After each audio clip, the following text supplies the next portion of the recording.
Gjykata e lartë ka rrëzuar kërkesën e kompanisë të ndërtimit Agicons në pronësi të biznesmenit Gentian Sula, e cila kërkon të heqjen e sekuestros për një apartament në zonën Kodra e Diellit në Tiranë, për të cilin prokuroria dyshon se është pasuri e fshehur e kryebashkiakut të arrestuar Erion Veliaj.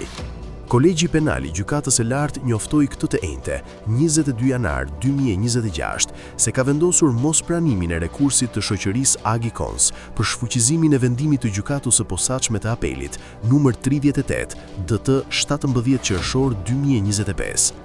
Bold News.al verifikoi vendimin e apelit dhe u konstatua se bëi fjalë për sekuestrimin e një apartamenti në zonën e Kodrës së Diellit, një kat sipër apartamentit zyrtar. Në kërkesën e saj, Agicons SHPK pretendon se apartamenti është në pronësi të saj dhe se Veliaj e bashkëshortja e tij nuk kanë asnjë të drejtë reale apo pronësore mbi atë pasuri.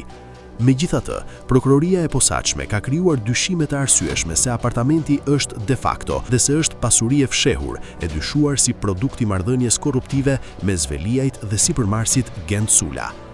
Erion Veliaj dhe familja e tij jetojnë në katin e 4 të një godine peskatëshe në zonën e Selitës. Hetimet kanë krijuar dyshimin se çifti ka edhe një apartament tjetër në katin e 5 të godinës. Në këtë apartament ka jetuar nga viti 2011 deri në vitin 2019 aktori Gazmend Paja.